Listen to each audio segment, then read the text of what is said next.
So it's not like we're digitizing music. I think people have in their heads that AI music is like this like Nintendo sounding music that's like some form of digital. It's not. We trained on live drums, live horns, live strings, live pianos, all real instruments is what we trained on. So the output sounds like real instruments. You won't be able to know the difference. And so if I believe what'll happen in the next 2 years is a good amount of the Billboard 100 will see, I mean, if out of 100, I bet you we're seeing 5 to 10 of those songs that have used generative AI samples within them, if not a full song. Hi, everyone, and welcome to KindredCast, where we shine a light on the people and ideas shaping our future. KindredCast is a production of Kindred Media, powered by LionTree. So welcome to KindredCast. I'm LionTree's James Lindsay. Today we're exploring the crossroads of artificial intelligence and music with Shara Senderoff, the visionary CEO and co-founder of Gen Music AI. And bear with us, because I know many of us are tired of hearing about AI, but music is one of the most interesting frontiers for AI, and Gen Music AI is poised to affect real and important change in the way music is created. So we live in a world now where your next favorite song could well be co-written by AI. Shara and her team are making this a reality. But Gen Music AI is not just transforming music creation, it's reshaping the entire industry. In this episode, we'll dive deep into how AI is empowering creators, ensuring ethical practices, and what the future holds for artists and fans alike. Shara, it's a pleasure to have you on the show. Thanks for having me. Excited to be here. Hopefully people aren't getting sick of AI. It's just the beginning. It is just the beginning. If they're getting sick of it now, I've got bad news for you. Yeah. So let's start at the beginning. Could you share with us the story of the founding of Gen Music AI and what inspired you to particularly bring AI and music together? Yeah, so jumping back a little bit, about 3.5 years ago, I formed a company called Futurverse, which is an AI and metaverse infrastructure company. And it was a roll-up of 11 AI and metaverse companies that were tackling some form of the user journey of what is the metaverse. And those companies had been working and building in the space for about 7 years prior to that. One of the companies had a significant team of AI PhDs working on both generative 3D assets and kind of exploring generative music, all from a passionate place. They had been born and raised pianists and were really passionate about music and very advanced PhDs in generative AI. So started looking at what would it be like to make music. And when I came into the fold, I, of course, came in with a lot of, there's a lot of complications in the music industry. I've spent a considerable amount of time of my career in that space, tackling the hardest problems, which were licensing for music. This is not my first rodeo licensing for music for technology. I had spent the last couple of years licensing in a similar way, trying to bring an audio file of 10 seconds or less into video games. So licensing and going into the major labels and the major publishers and saying, we need a new licensing model. It had been a pastime of mine, which can't exactly say it was a fun one, but was a pastime. So I came into this brilliant group of PhDs and said, I don't want to rain on your parade, but this is hard. And not only is it hard from a licensing perspective, but I'm sure you guys as musicians can relate that you've come up loving artists and songs, and the emotion of music has shaped all of us. And so not only was it hard from a deal framework perspective, but it's hard to build music that doesn't sound like it's from a computer. And the first thing that they started with was a research paper, which we have published, which talks about Gen's approach to generating 48 kilohertz high fidelity audio. And when they took me through the approach to maintain the full sonic spectrum of a sound, I knew that we had a chance to actually replicate the emotion that we hear in music. Now, that's not to say we replicate the artist's addition to the music, which I'm sure we can get into later in this conversation, but the fidelity and the quality of audio that could be generated from scratch became very clear. The possibilities of that became very clear to me. And I knew I had the team that could do it at the highest level. So we started incubating Gen about 2.5 years ago now, starting primarily with a deep seated research run. We've published 3 papers on our approach. Those papers have been cited by ByteDance and Sony and Meta AI. So we're in a very prestigious group tackling how to do this at the absolute highest level. And that's kind of where it began. And then it became all the fun of how do you actually do it ethically and how do you license the training data. But I got to say, I love the image of you telling a bunch of PhDs, you think generative AI is hard? Wait till you see music licensing. Exactly. And it's still a very fun daily topic of mine within the company. Sure. So explain to me why generative AI is the right tool for this problem, and maybe for the benefit of our listeners, explain at a high level what you mean when you say generative AI. So, okay, let me break that question down into 2 parts. So what I mean by generative AI is the music compositions that are created through our platform are generated from nothing, from scratch. So we're not taking particular instrument stems or tracks and assembling them in an algorithm to make a new song. We are generating a completely original composition, which means that Gen is not dissimilar to you. If you were to learn how to play every instrument that ever was, and you were to learn every genre of music composition that could ever be. I'm working on it.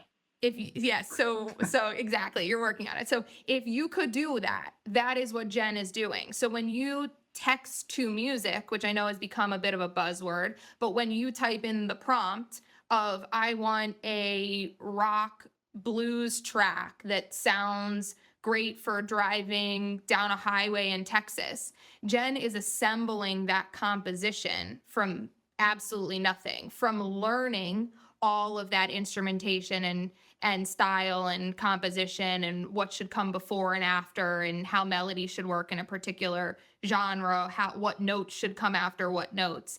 That's what we mean by generative AI. To your point earlier on how exhaustive the AI space is, I would say that I think there are very few true AI generative companies in the space. It's a big question mark. How do we get the data to train our machines on? You're saying your solution doesn't require that. You don't need that wealth of music data. We do need a music training data set, absolutely. But we have licensed every note of it, so we did not scrape the internet. We have a full licensing framework that is completely ethical and includes all of the people that have given us those copyrights. They are the owners of those copyrights.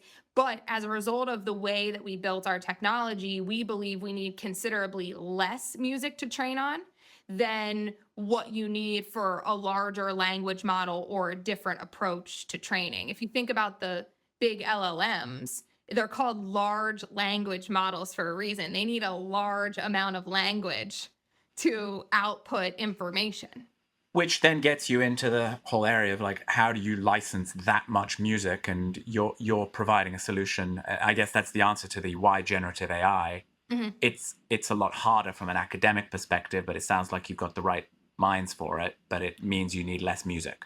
So why generative AI, I think, is an interesting question, because it's why is it an approach that someone is doing? I think that there are use cases for the expansive need for music. I think that we're seeing different industries, from advertising in its evolution of the personalization of content to individual consumers. Mm-hmm. There are expansive opportunities on the internet. The metaverse is effectively the 3D expansion of the internet, where we will see environments that are no longer flat 2D experiences, but are now worlds. Well, if I walked into a world that was completely silent, that might be an awkward place to be. So I think that the use cases for a larger consumption of music are going to unfold over the next few years. And so I think that addresses a bit of the why generative AI, because this is an approach to creating a larger amount of high quality music, and also, frankly, more importantly than that, it allows someone who doesn't have the vast knowledge of instrumentation, but has a creativity or a song in their heart to be able to make something Hmm. that can go with a project or a video or just an experience that they want to bring to life. It shouldn't necessarily have to be that you have to spend your entire career learning an instrument to make something. This is allowing more people to get in. Yeah, and you've touched on that in a few different ways. What Gen Music AI is doing is supporting that creative process, but it seems that you're very passionate about respecting the creative process. So maybe you can talk a little bit about how you ensure that that creative process remains authentic and protected. Yeah, so I think it's really simple to explain. So we believe that the first output on Gen is actually a starting place. It's not an ending place. So Hmm. if you put a prompt in and you get an initial song out, our tools will allow you to expand and iterate and evolve that song to make it your own. And then from there, you can take it out of Gen and go use it for whatever you want to use it for. You could put vocals on top of it. You could take it into the studio and work with another producer and break apart the file into stems and say, actually, we really like this piano melody, but it inspired another idea. Let's move it over into a new session and start a new song together. So we believe that Gen is the seed of inspiration for ideas, just like I truly believe a lot in the AI space is that. It's how do we expand the minds of humans? And I think a lot of people are looking at it as, well, this will contract, we'll lose jobs, we'll lose opportunity, but I think it's only an expansiveness of opportunity. Yeah, and look, I've had conversations with musical artists where they say it's certainly not at a stage now where it's replacing jobs, but if I decide I want to switch something from a major key to a minor key and change the tempo or whatever it is you want to do, like you can now do that really quickly. But you still need to be the driver and you still need to provide the creative Absolutely. input. But this saves hours of studio time and pain. I don't think that we're going to see a significant number of hit songs that are 100% generated by AI with 100% of an AI vocal. A human needs to put their experiences, their perspective of the world into something for it to connect with someone else. And that is a huge part of the music making process. Yeah. That's right. Music is as you said in your intro, it's emotional, and you need that emotional connection. Hmm. So let's use that as a jumping point to talk about ethical challenges. Right. It's closely related to that topic. Last year, we saw this historic double strike in Hollywood with AI being a key issue in negotiations. We've also seen an ongoing, let's call it a debate between labels and distributors in the music space about how do you protect artists, how do you protect IP in a world where music can be created or manipulated by AI, and how do you sort of protect the creative process, protect the rights of artists? How do you address fears that AI might replace human creativity? I think ethics come down to the eyes of the beholder. And so, Hmm. as someone who is leading and building a company, my choice is to do it the right way. And if you're a journalist and anyone who is creating anything, it is a monumental task to make anything. We could break that down into just writing an email or thinking about how to construct a deal, or frankly, even just communicating with the person next to you.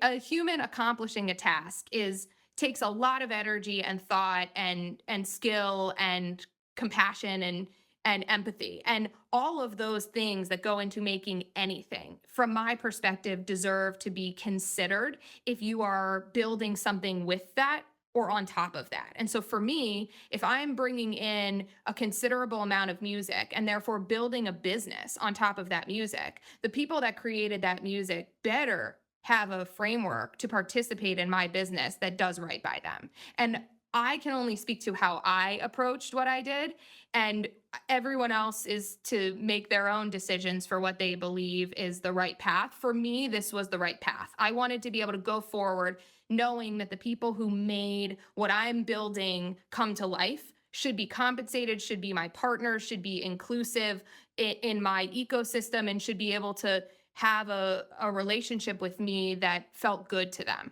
So that was how I approached it. And so it sounds like when you ingest music, you have a very clear agreement in terms of Yes. what you can do with it, what you can't do with it, and what Yep. economic and other rights the creators of that music has. Exactly right. How do you feel that's going to evolve though? Because I think one of the challenges with all forms of content and IP is that the way we consume content, create content, distribute content is constantly evolving. So, do you feel you know enough now where you can write a sort of doctrine and a set of rules, and that is sort of future proof, or do you feel like you constantly need to be evolving? I think it's future proof from my perspective in what I'm building. I know that there are multiple components around what we needed to get a product that we felt could lead the market. We wanted high fidelity, high quality outputs coming out of Gen. We wanted differentiation. So every single output that comes out of Gen is unique. If you put the same prompt in and generate 50 tracks, all of those 50 tracks will be a wide range of composition in relation to that prompt. And that was my goal. My goal was allow for every single composition that comes out of Gen to be of considerable variety so that no two could ever sound alike, so that this was truly unique generative audio. In order to do that, I needed to back into how much music I needed, and then how much I needed to train the model to learn on how the human evolves. So think about it. At the beginning of AI, it's very intimidating. Like, I love putting people on the spot. So every time, don't worry, I won't put you on the spot, but every time I do a demo or I'm talking to a partner, I make the person on the other side of the phone or meeting put in the prompt. And everyone has this like prompt fear moment where they're like, what do I write? And it takes them a second to think about it. Then I have people who have been prompting for the last couple of months, hours and hours a day. And when you look at the range of evolution of those inputs, you can see how the evolution of human interaction with AI is going to significantly increase, because we're going to become more comfortable and we're going to get more creative with how to use these tools.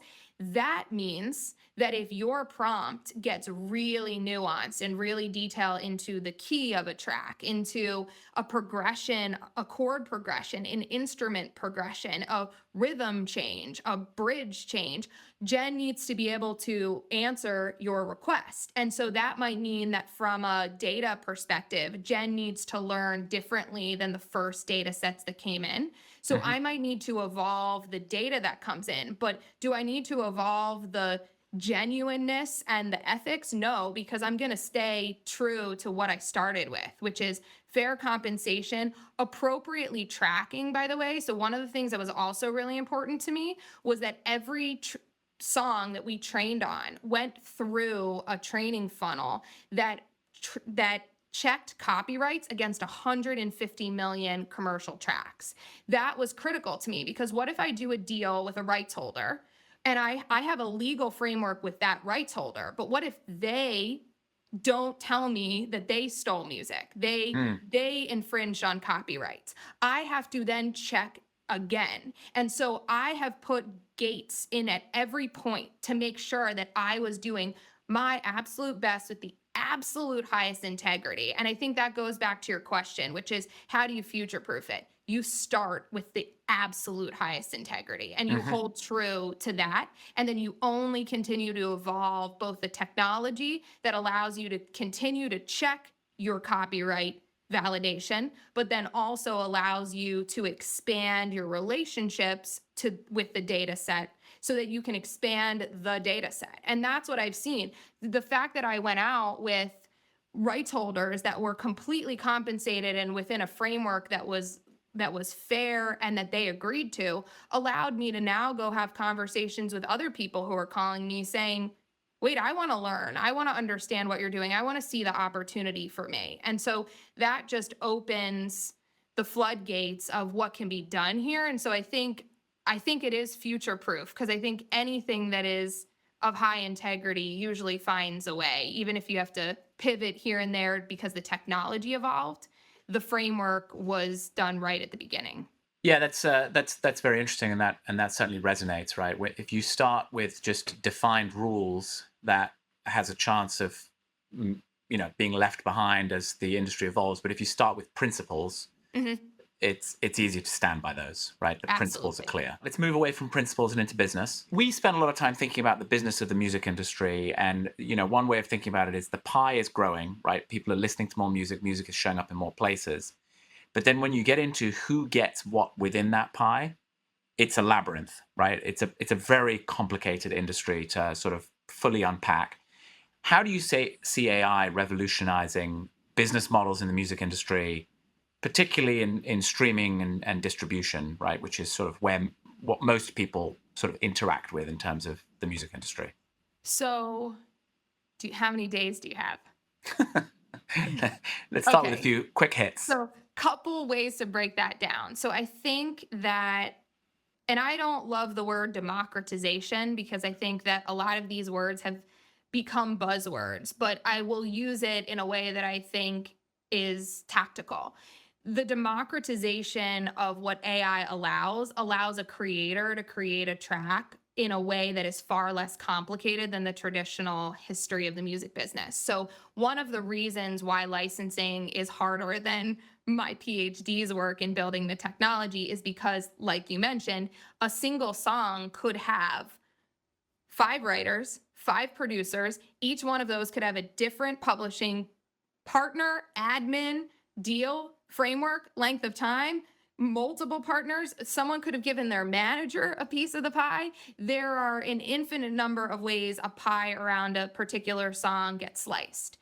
As AI allows for the creation of music to be put in the hands of people who may not require as many additional parties, it allows for individuals to have simpler constructs. And therefore, the way that that music could navigate within the business could be a lot simpler. And this is one example of probably 100. If I'm an independent artist and now I have the ability using Gen to create a song alone, and I don't need to give a piece of it to a producer or a couple other creators, and I wholly own that track, I am able to utilize that track in a sync framework that might allow a sync supervisor to sync that track. And I'm the singular point of contact for making that deal happen. A lot of times, music in all of its methods to be monetized, sync, distribution, ultimately touring, merchandise, all of these pieces that make up the music business have an infinite number of participators. And so, just one example, if I'm an indie artist and I want to go sync a track, if I have multiple producers on that track, I have to get all of their parts cleared in order to even get that sync through. Sometimes, if it's a commercial on the other side, they need an answer tonight. They don't have a week to wait to sync that song. So, I might miss out on that opportunity just because of the complexity of ownership within the music business. Now, I just want to caveat that with my goal of creating a generative platform is not to obliterate the complexities and make it so that people can go skirt pieces of the system. I'm just giving some examples of how the complexities of music often contribute significantly to the lack of innovation or the lack of ability for new creator opportunities or new monetization opportunities from being able to actually have legs. The music business is their own worst enemy, and they know that. And I'm in it. So it's like I'm saying it on like two sides. And so my goal here is to create unique and new revenue opportunities across the entire industry, from catalog owners to artists to producers to you name it, should have an opportunity to leverage generative AI in a way that opens up new revenue doors for them. And presumably the example you just gave is actually a problem for anyone who's using music to train their, either their generative, because you don't know you may not even know who owns the track, right? Yes. That's why I think that the reason I decided to tackle this space was because I've spent the last 10 years in it, understanding. And by the way, 10 years sounds like nothing in comparison to there's a lot of people who have been in publishing in the music business for 30, 40 years. A lot of those people are my mentors. Like I have been in and out of conversations with very big executives in music who advise me, who I've partnered with, who I've worked very closely with, who have come to the table to help me figure out, okay, I'm going to hit this roadblock because of this historical precedent. How do we educate around the precedent so that we can just move a small piece so that this can have a shot at taking one step forward. I think that is equally as much my job as it is licensing the catalogs ethically and as it is building an innovative product. It's working within the constructs of the industry to educate on how they can participate versus how they can get cut out or shut it down. You talk about the fact that a single track might have had 5 writers and producers and mixers and God knows who else, and AI can streamline a lot of that and thereby democratize, sorry to use the word, the music production process. The sort of negative angle of that is presumably there are people who are doing those jobs now that are going to be circumvented. So how do you think about the business and ethical implications of that?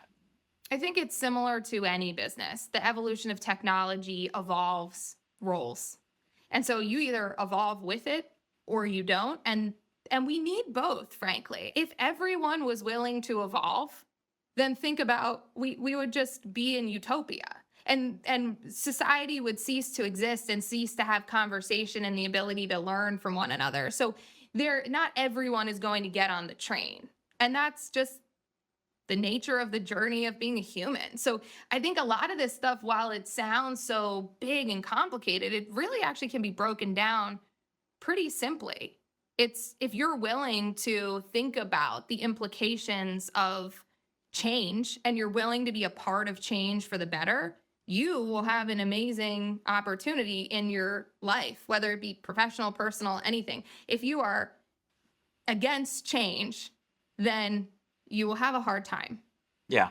No, I laugh because people talk about AI as if this is the first time that technology has disrupted the world, and the first time that people have said, "Oh no, this is going to change everything and for the worse." Like people opposed the printing press because it was going to impact the great oral tradition. It's like what? Exactly. We've been opposing this is not new.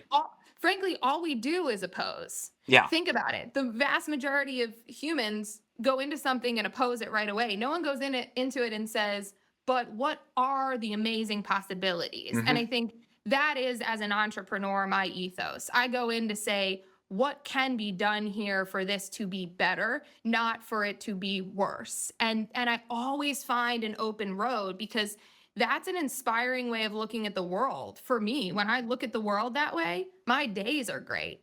And the things that I build and the ideas and the people that come into my ecosystem continue to be that. And so that's opened a lot of doors, especially in this space. It's funny, people keep saying to me, like how you open, people keep saying, oh, you must be taking a lot of heat right now. And I'm like, no, actually, my path is smooth sailing because I'm talking about doing this in a way that is working, that is opening a lot of opportunities for people because I didn't lean on the law to begin with. I leaned on my values. And I think that is where I think in general, the companies in AI across industry that lean on that, and it might be a harder path, but when has leaning on the right values been the easy path? Never.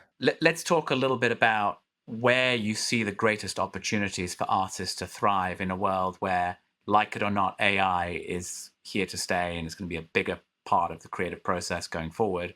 Like, how do you think an artist, right? You're sitting on the front line here. How do you think artists in music and frankly in all creative pursuits can distinguish themselves in an AI-powered world? So we have a product that I have to speak vaguely to just because we haven't announced it, but we will very soon, and I'll speak to it in why it's important and what you don't want to announce it live on this interview. I'm happy to tease it live, but because the concept of it is really important, and we've patented it, so it's an amazing piece of technology. It allows us to capture vibe and feel of a particular artist or a producer and have that applied to an AI input in its output. And so that is something from a music industry standpoint, and I'll kind of wear my music industry hat, though we haven't gone back in my career, but I manage artists. I ran a fund with Scooter Braun, so very deep. And Scooter has been an architect of artists' careers since he was born. And I've worked with some amazing artists on some of their biggest campaigns and songs. So I'm very into integrated into the industry, not just as a tech entrepreneur working in music tech, but deep on the industry side as well. And when I look at what makes an artist special, we always sit in meetings saying like, oh, what if we could capture the vibe of that person? If we could only capture their X factor, their ethos, their charisma, like we all throw out all these like ridiculous words, like their style, their whatever. We all talk like fools, like, oh, just that. Like I remember when I met Post Malone for the first time, he had no tattoos on his face. It was before he had even put out White Iverson. And when I walked into the room, the energy of the room expanded like I had never felt in my life. And I was like, this soul is magic. And his career 10 years later, he is literally on top of the world. And if you meet Post Malone, he is so gracious, so kind, so connected and authentic to what he does. And I've always told that story as, what is that? Like, what did I feel in the room around him? Well, if you could capture that and bottle that up, that would be something, right? So we took that idea and said, sonically, how could we capture the frequencies and the unseen things in a particular sound and be able to bottle that up and apply it to another sound? How does that work? And that's a piece of what we cracked and a product we're about to put out, where a user can make a prompt and then apply a vibe to that from an artist or a producer or a creator. And that artist and producer and creator participates in what we do. And so it's a growth opportunity on both sides. And it's also transformative from a technology standpoint. So I think that is a long-winded way of answering your question of the artist participation in AI is so infinite, especially if you look at it from a song creation, songwriting, song production, or just even marketing. This touches so many areas of what an artist makes that is their be all end all. Yeah, that's really interesting. I mean, you hear about these artists that aren't maybe mainstream famous, but have inspired so many other artists because of their energy, their vibe. And what you're saying is you're actually unlocking a way to commercialize that, right? Like if you've inspired a generation of musicians, there is a way through AI to actually get, to And I'm participate in about that. to bring in an advisor that is one of the most prolific artists, producers from my growing up, who I have had the luxury of getting to know very personally, and to see her impact on the generation of artists that have come after her, whether she worked directly with them or whether they just listened to her music the way I did and they were inspired by it. To be able to capture that essence and to do it with an artist where they're excited to lean in to what I'm building, that shows that there's a special opportunity across this space. It just has to be architected the right way. So moving back into the world of business and perhaps even the world of finance, where I feel a little more comfortable, AI is now being used to evaluate music catalogs more accurately and sort of understand the potential. Um, let's talk about that a little bit and where you see the potential to further optimize, because obviously what you're doing is you're taking music catalogs and using it to create new music, or to train an engine that is creating new music. But there is so much that can be done. So how do you think this plays out? And then how does it change the way that artists negotiate deals and investors approach music as an asset class? Okay, there's a couple ways to look at that. With the opportunity of private equity and different financing components that came in over the last 10 years, I was a huge believer in the timing of that on both sides. I thought it was a tremendous opportunity for the artist or the producers to be able to sell a piece of their catalog and diversify their investment opportunities in their life. And I thought good on these private equity companies for seeing the potential opportunity of where music can go. Now, one thing that's interesting is I think that the perspective is a bit limited, because right now we're evaluating this asset class by way of revenue streams that we know of right now. Streaming, touring to complement streaming because it's not direct when it's the ownership of the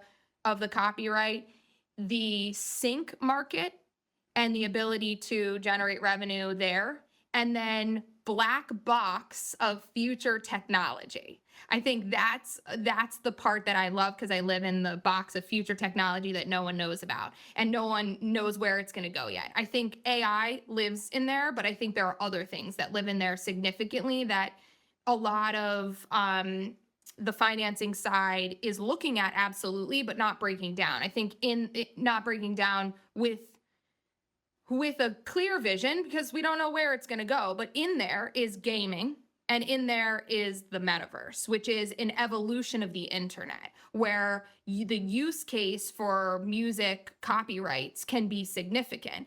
So, for example, if you own a catalog of A-list producer, you own it outright. You come to me and I create a product where I can offer to consumers the ability to capture the vibe of that song. Now that consumer creates a track and then puts it into a metaverse environment and sells that asset with a digital wearable that can be worn in a video game. And that all traces back to the artist who participated in that particular song from their vibe perspective. That sound is traveling so far, and that's where we get into the blockchain. And I don't lead with the blockchain. I do in my life, but I don't in conversation, because I've been building with blockchain for the last 5 to 7 years. When it was very misunderstood, now it's mildly misunderstood, and I think it will always be misunderstood, appropriately so, because no one should ever have to understand it. Just the same way that when I send you a text, I'm not like, hey James, I sent you a text using iOS operating system 10.1.1.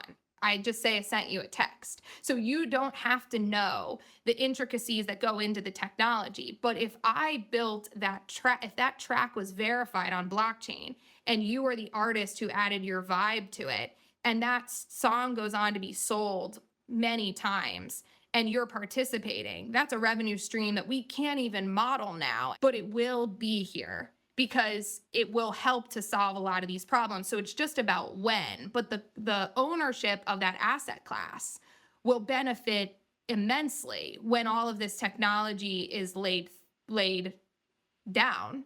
And so I think that's where, when you look at how music can be exploited, which is the incentive to the buyer of these catalogs, the ways are just going to expand so significantly that there will be opportunity beyond what we can imagine for these catalog assets right now.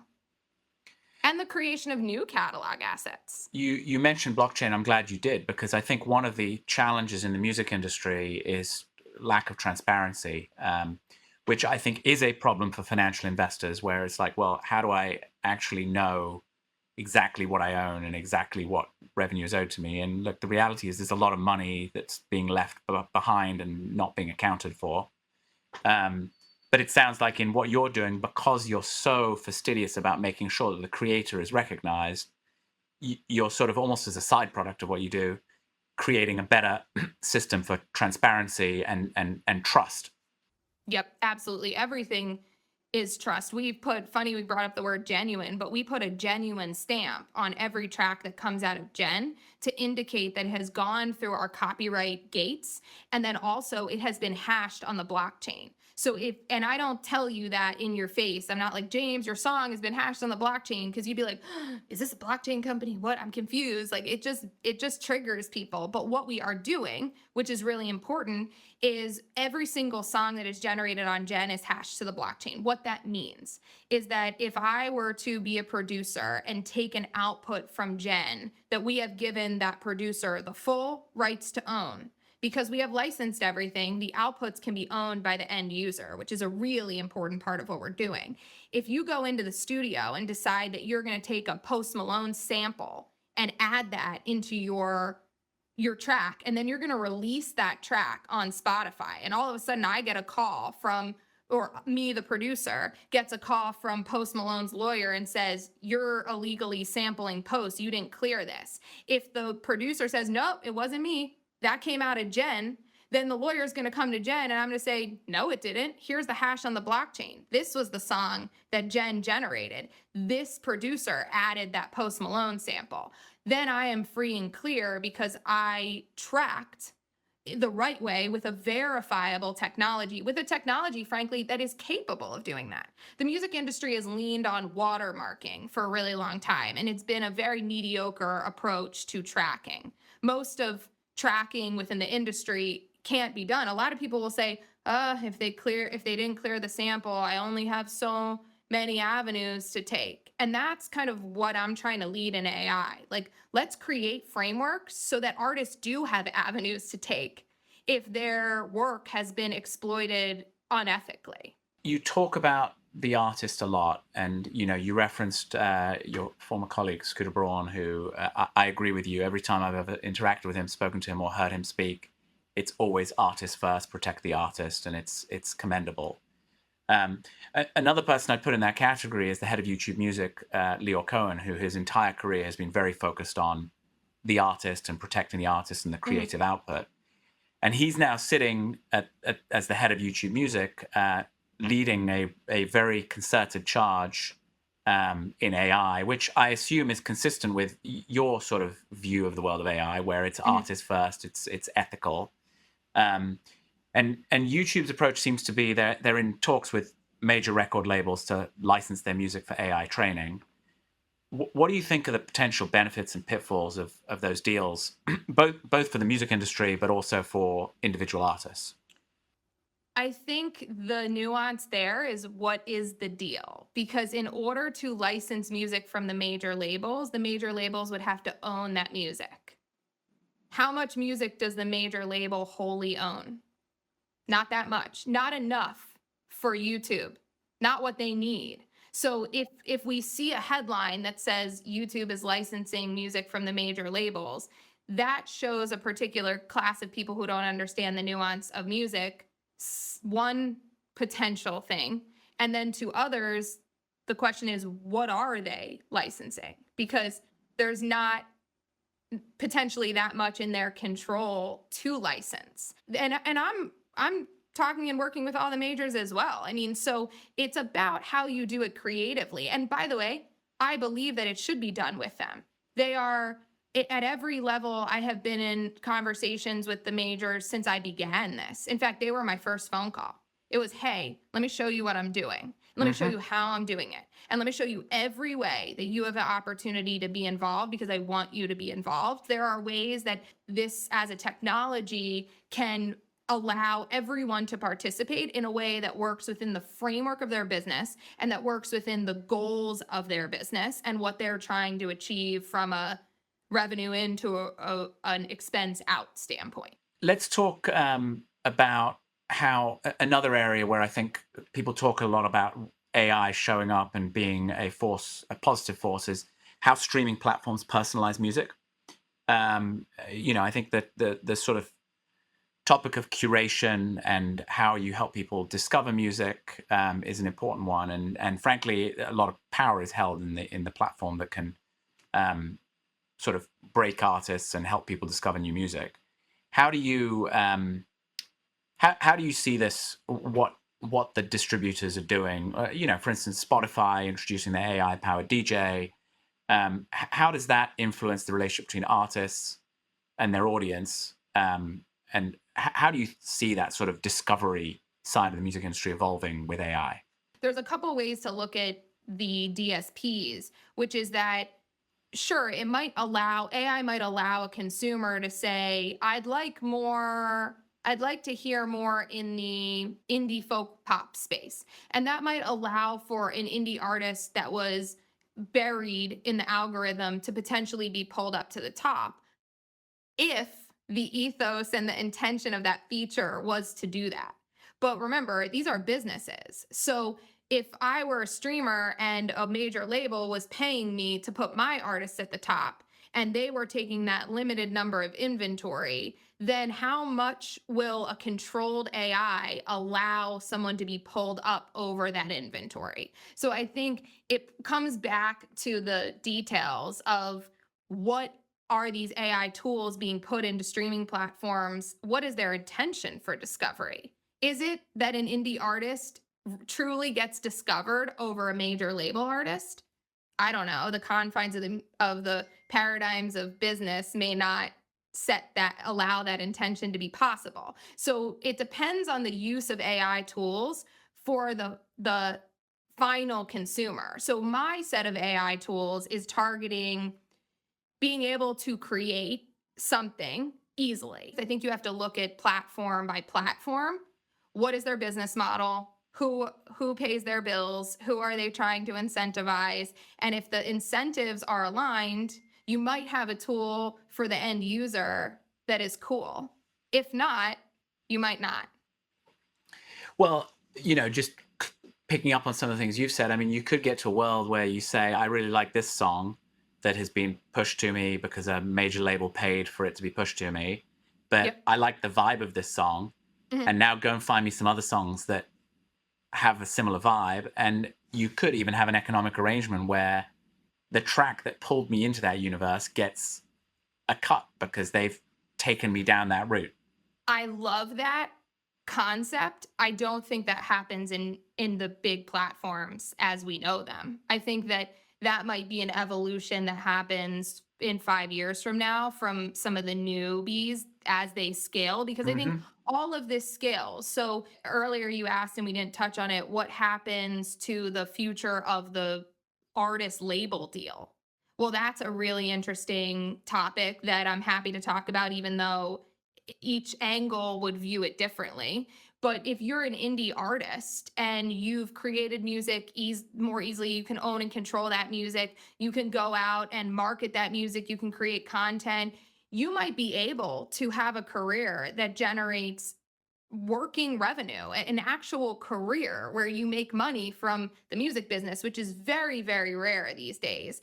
You might be able to do that because you became more of an entrepreneur that structured the ownership of what you do, and you weren't as dependent on the major label deal. The major label deals, we all know, are not usually in the favor of the artist, mainly because, frankly, they never really recoup what was spent. And in a lot of ways, you can argue that that's fair. If I loan you money and the deal is for you to pay me back, if you don't pay me back, why should you get more money? A lot of people, artists, will be negative about the constructs of the major label deal, but why are we being negative against something that is the product of a business? And It it's just is. and it's very transparent, and it's how Yeah. music has been Yeah, created they're since they're not lying and hiding that you have to pay them back their money. So yeah. if you don't want to pay them back their money, go find another way to make the money without it being loaned to you. And I do think that technology will open up doors for that.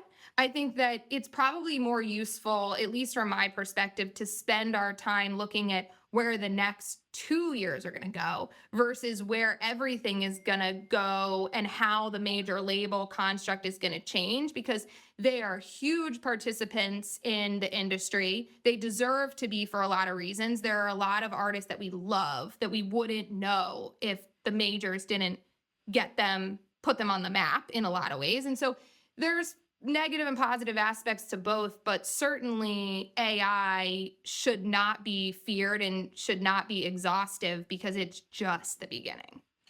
So I think let's use that as a launch pad. What are the biggest changes you expect AI to bring in the music industry? I was going to ask in the next 5 years, but you're going to slap me on the wrist. Let's just start with the next 2 years.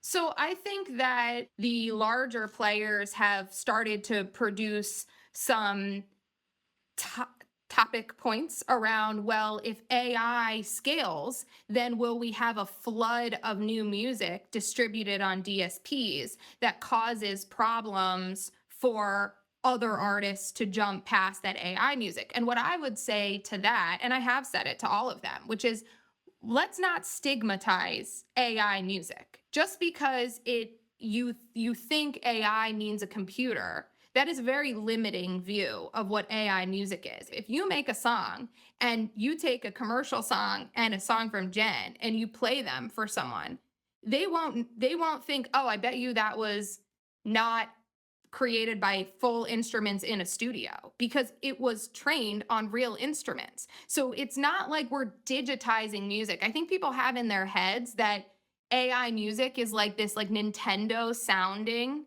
music that's like some form of digital. It's not. We trained on live drums, live horns, live strings, live pianos, all real instruments is what we trained on. So the output sounds like real instruments. You won't be able to know the difference. And so if I believe what'll happen in the next 2 years is a good amount of the Billboard 100 will see, I mean, if out of 100, I bet you we're seeing 5 to 10 of those songs that have used generative AI samples within them, if not a full song. In the next 5 years, we will absolutely see that. And what is wrong with that? That's kind of the question I toss back. If it's a song you love, if consumers loved it enough that it became a top song, then how it was created shouldn't matter. In fact, you don't even know, like you said earlier, AI has been in music for a really long time. A lot of these sounds that people love and listen to on repeat are digital. So that's all AI is, generative AI. It's just a different form of creating music that you shouldn't know the difference in a few years. How do you see creators and music producers evolving? And, should people stop going to school for music because, you just need to have a vision and an ear and you can use Gen AI to create the music? Like, I'll answer that pretty philosophically because love that. I tend to go that way. So right now I have major producers using Gen with their music. So they're in the studio, they're making some ideas with Gen, and then they're exporting that, they're bringing it into stems, and then they're putting it into a production that they're making. So this is a collaboration tool at the very heart of it. And I'll bring up my sister, because my sister, when I first started explaining this to her, she has a 2-year-old, and she said, well, I don't want him to not learn an instrument. We learned instruments growing up, and that was a huge part of our evolution. I want him to learn an instrument. And I was like, yes, now he can learn an instrument. He can learn piano, but then he can upload the piano melody he wrote into Gen, and Gen will make him drums, bass, and guitar. And all of a sudden he has a full song.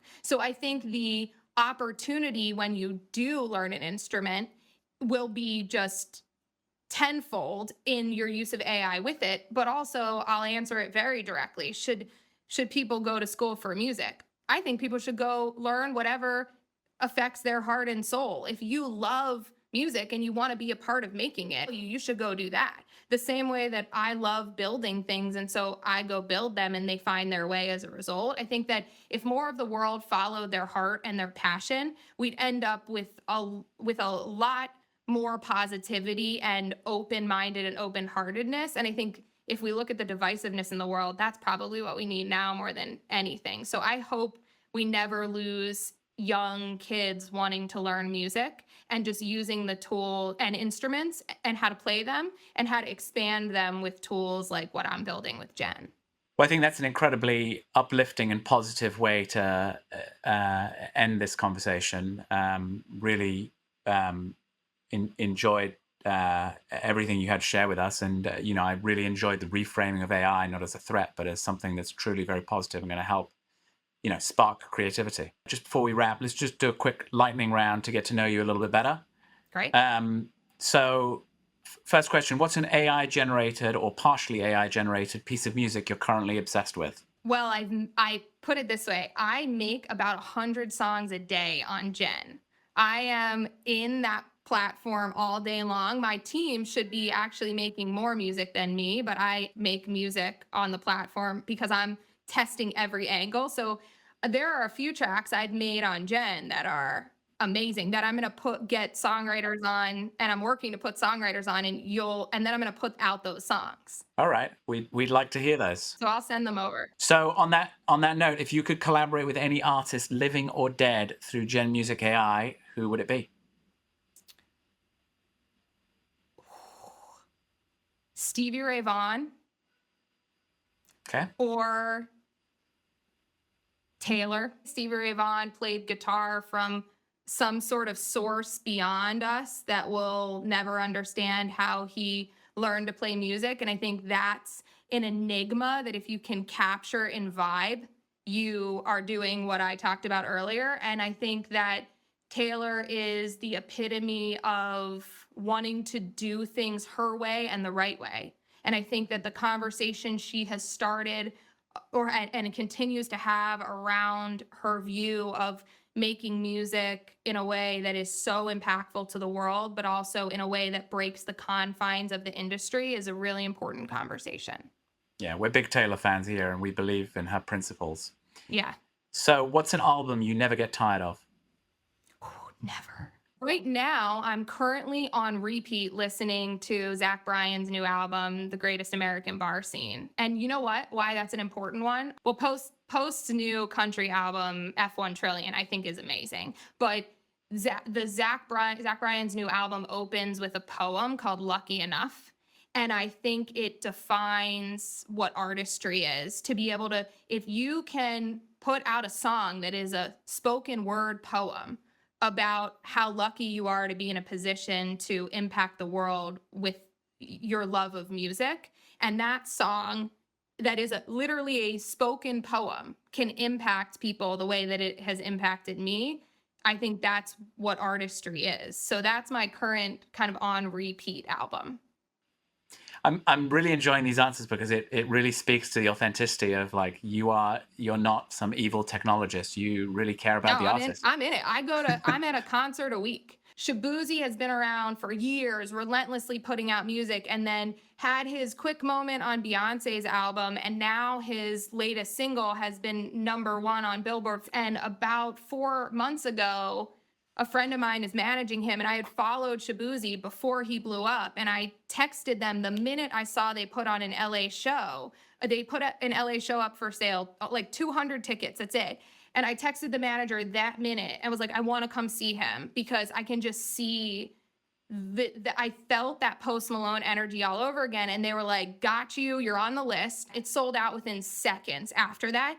And when I went to the show, I was like, this guy is gonna be a monster. He's doing hip hop and country, but he's so grateful and gracious on this stage. And it was an amazing show. And then everyone was like, how did you get tickets? I'm like, because I texted them the minute it went on sale because I have every alert on for artists I love because I know how to be a fan too. I started as a music fan. My dad was playing me Chuck Berry and Patsy Cline when I was in my crib. My dad's a guitar player. So like being in music and how it impacts me is the way that I let everything that I build for Jen drive me. I love it. So who's your all-time favorite artist?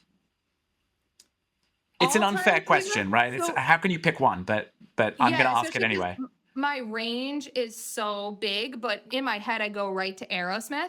And the reason why is it's the first concert I ever went to. When I was 8 years old, my dad took me. I was watching Steven Tyler on stage, like, where am I? Is this some like other dimension of reality? What is going on? And those songs, I know every word, and I've continued to see them. And funny serendipity, Joe Perry's son is my lawyer fighting the fight with me in this space. And that was a coincidence or not. I ended up connecting with him a couple years ago and was like, I have a vision for doing this right. And turned out that Joe was his dad. I did not have any idea when I got on a Zoom with him. So I was like, oh, I think this is a sign from the universe. That is definitely a sign from the universe. Yeah. So I'll answer that as Aerosmith. So let's break away from music slightly. Current favorite book? I'm a major book person, so I'm constantly reading everything. I just recently reread a book called Wishes Fulfilled by Wayne Dyer. And it's a kind of, I'm obsessed with quantum physics and consciousness. And I'm sure you've seen this throughout our conversation. I believe that our thoughts create our reality. Mm-hmm. And that if we want to see a better world, we just have to think it and then act on it. And that is a book that speaks to how to do that. And I loved it. Amazing. So you're composing 100 tracks a day. reading reading books, listening to Yeah, music, and also I meditate, and and so founding a that's how. company. Yeah, I'm a meditator, and I think that that allows you to have more time in the Uh-huh. world. Finally, any podcast recommendations beside KindredCast, obviously?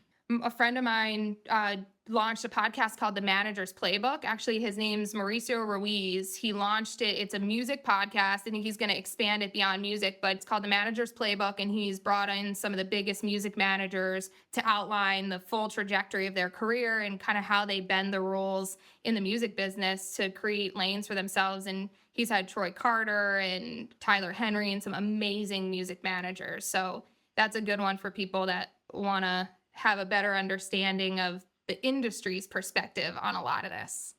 So, Shara, I've really enjoyed this conversation. Like your genuineness, your passion, your integrity, but also your brilliance, drive, hunger has all really come out in droves here. So, Thank you you. for sharing your insights and for the innovative and important work that you're doing.